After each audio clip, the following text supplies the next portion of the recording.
interesting episode of the Jackpot Diary. As you already know, my name is Mina, and today I'm at the Southampton Nigeria-Ghana Summer Funfair. And with me today is Titi Lokwe. Titi Lokwe will basically be telling us her Jackpot story into the UK. Nice to meet you, Titi. Nice to meet you. Okay, as you already know, this is the Jackpot Diary podcast. What we literally do is ask you what your Jackpot story is about. So, before we go into that, I would like to ask you a very quick question. As to, would you relocate back home? Would you retire back home rather? Or would you retire abroad? And why? That's very dicey. At the moment, I won't retire back home. But then if situation back home changes, if things get better and it starts to look promising, there might be a change of heart. But at the moment, I'm one of those people that don't believe in the country anymore. Okay, great. That's interesting. So guys, Nigerians, you need to do better and then we can have our people back. Okay, so the next question I'm going to ask you is, what is your Jackpot story and how long have you been in the UK? Okay, I've been in the UK for 3 years now. I've always been in Southampton since I came. I went to nursing school for 3 years, and then after my nursing program, I knew that I wasn't going to stay in the country. I have been working with the General Hospital in Southampton for 3 years now. Okay, what would you say was that culture shock for you when you came into the UK, or what the major difference was for you? It was a lot of things. Let's start with the quietness. There was, I walk on the road and I can't even hear a horn. No one is honking. It was just too quiet. Coming from a place like Lagos. And that was the first culture shock. That was not the first. The first one I noticed when I came was the brightness at 9 p.m. I came in summer, and then I was on the phone call with my family and they thought it was afternoon and I was saying it was evening. And when I looked up to the sky, it was still very much bright. I'm like, sorry mommy, you don't understand. And for 3 months I couldn't sleep at night because it was bright. So my sleep pattern changed, and that was very huge to me because I wasn't used to having brightness at night. But yeah, that's by the way. Then the quietness, and then seeing people of my age group already started life earlier than I did. Yeah, that was a very big culture shock. And that was actually when you realize how much Nigeria has stolen from you, because people of my age back home, they're still schooling. And then when they're still under their parents' roof. Their parents are still making the big decisions for them. I came in when I was 20. And you see, their parents were still making big decisions for them. They're still in school. They're still very much under their parents. And coming outside here and then having to work with people of my age, and they started life about 4 years back. They have kids already. It was so shocking, like, okay. But then you need to leave the comfort of Nigeria to know that your mates are doing it better elsewhere. So yeah, that was also a culture shock. What else? Yeah. This might sound rude, but then having to come in contact with babies of different colors. They look like mannequin when I'm on the bus with them. I'm always like, are they real? Is that an actual baby? Can I touch? Are they real? Yeah. And the way they value their pets here. I didn't grow up having that kind of relationship with pets back home, and some animals are still very scary. And like cats, like black cats. Black cats and spiders. And when my colleagues tell me they buy jellyfishes, I can understand other jellyfishes and other fishes. But then they buy spiders for pets. They buy... Really? I think I'm hearing that for the first time as well. Oh yeah, they buy spiders, they buy hedgehog. And I can't... You can't relate. Yeah. You really can't relate. Yeah, and I remember my senior colleague then telling me that he's going to take his son to the hospital. He's having a big surgery and it's expensive. And I went, I thought NHS is free for everyone. And he went, not for vets. Oh, okay. Your son vets, right, got it. Okay, I actually didn't click on that. Oh yeah, I tried not to sound shocked, but yeah, I clicked, I got it. Bravo. I'm going to say to you a couple of words, and I want you to tell me the first thing that comes to mind when you hear those words. So the first one is Rishi Sunak. Cool guy. Okay. The next one is Tinubu. Oh. Yeah. Yes, the expression on her face. What is London? Fun. Thank you very much. It was nice talking to you. I have with me here today, Daniela. Daniela, nice to meet you. Nice to meet you too. Okay, as usual, guys, we're just going to be asking Daniela today what her jackpot story is, what her relocation story is, as we always do. But to do that, we're going to have like a quick icebreaker question. Daniela, would you retire back home or would you retire in the UK? Well, thinking about it, I think I would retire back home. I mean, there's no place like home, to be honest. Yeah, because I mean, ever since I relocated, I always feel like there's something missing. Like this is not my home.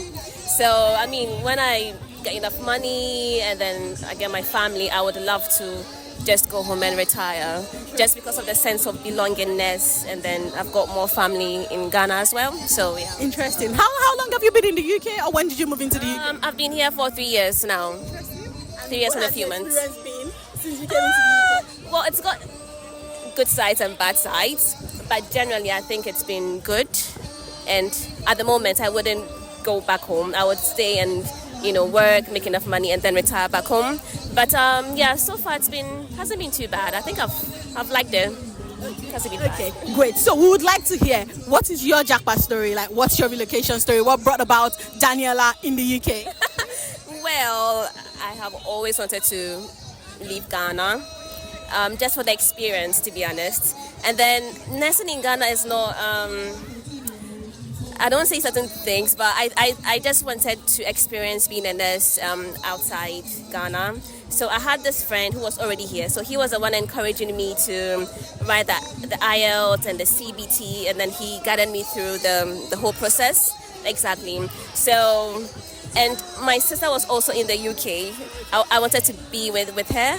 So yeah, so it was just the experience of being a nurse outside Ghana and then being with my sister and her family as well. So yeah. Would you say having your sister here or a family member here in the UK made it easy for you to like settle into the country?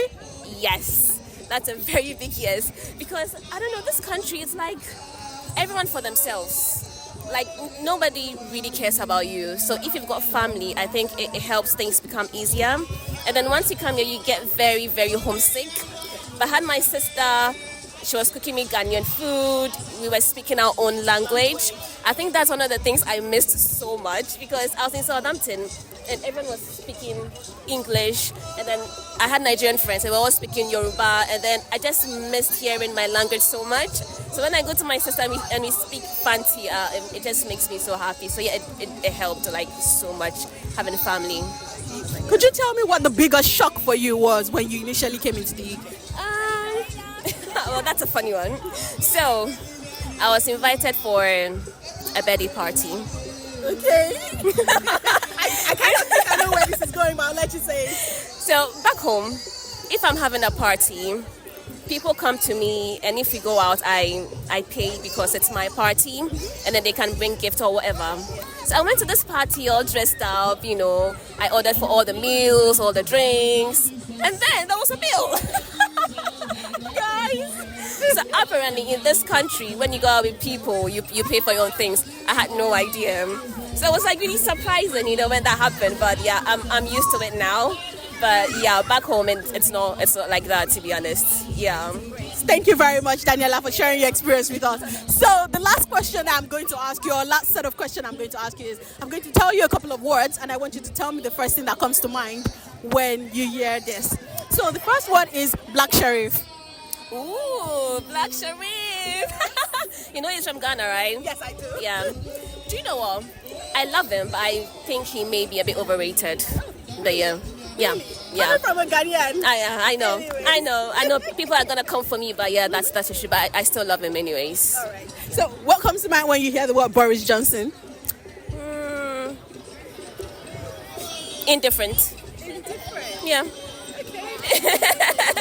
Okay, so last question. What comes to mind when you hear the word a cuppa? What? A cuppa. I don't know what that is. Okay. That's a cup of tea. So Oh! Okay, kind of the British culture for a cup of British. tea. Yeah. But anyways, thank British. you very much. You're very Daniela. welcome. Relocate back home, or would you relocate here abroad? Wow, that's a tough question. I didn't expect that, but I've been considering actually relocating back home, really. Any particular reason?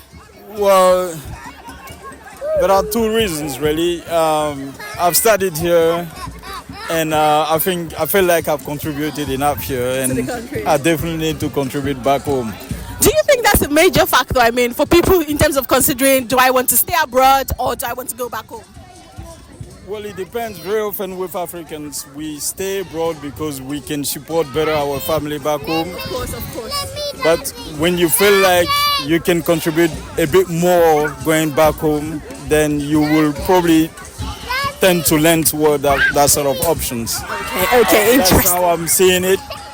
Plus, I want the children also to be well acquainted with their other side of the culture. Yes. So Of course. Quite interesting. Okay, the next question I have for you, which is typically our first question on the podcast, is what is your Jackpot story?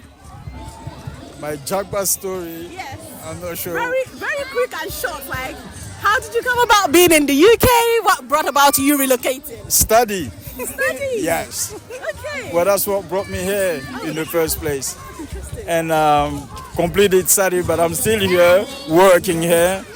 So now it's time to probably go back. How long have you been here, if you don't mind? Well, originally I'm from the Ivory Coast. Okay. So I've been here for 15 years now. So that's a long time. Actually, a very long time. But so far, what's that major difference that you found between, living abroad, whether in the UK or whatever other part of the country that you've been to, and back home in Ivory Coast? Well, there are a lot of differences. In fact, well, to say the truth, actually, I've got one part of my family which is in France. Okay. So I've been going back and forth between the UK and France also. So these are different culture, but still the European culture. But recently I've been to the Ivory Coast and I visited Ghana also, which was a long sort of wish for me. And then I tend to realize that Africa is much more open. For instance, the children tend to enjoy much more. Of course, So yeah, they can run around, they can do whatever. The neighbor won't be knocking at the door saying your children are making too much noise. So that's very important for people like us. And also, they didn't realize, they realized that whenever I take them to the park, for instance, here in England or even in France, they'll be scanning around. If they've got no cousins or member of a family, it becomes a really lonely sort of playground. But in Africa, you're never alone. And that's important, actually, very important for the upgrowth of my upbringing of my children. And these are the sort of things I've been considering definitely. So Interesting. Thank you very much for the insightful answer. So the last question that I want to ask you is, I'm going to tell you a couple of words and I want you to tell me the first word that comes to mind when you hear that word. Okay, so let's go. Kestama. Kestama. A box of money. So if you hear the word Kestama, a box of money comes to mind, guys. Okay, that's interesting. Okay. So the second word is, if you hear the king. I'll think the queen also. Queen comes to mind because the king is well supported by the queen. Okay, thank you. Queen makes a queen. So that's how it goes. So as king, I think queen. Okay. So I think the last question is, if you hear the word immigration or immigrant, what comes to mind? Racism. Racism. Yes. Okay, interesting. Simply because I work quite a lot with also people, especially African, who migrated to England, to France. I've started in France working with them. And one thing that I've noticed is actually when a French or a British will go to Africa, is an expatriate. Oh, yeah, I get that. But when an African comes here, is an immigrant. Yeah. And the play of game is driven by only one simple motivation. We are not the same as them. and that's to do with the color of his skin. It can't be anything else. Why would I be called an immigrant while a white man in Africa is called expatriate. it doesn't make sense. So we should stick to one word. We all expatriate or we all immigrant. Exactly. Thank you very much.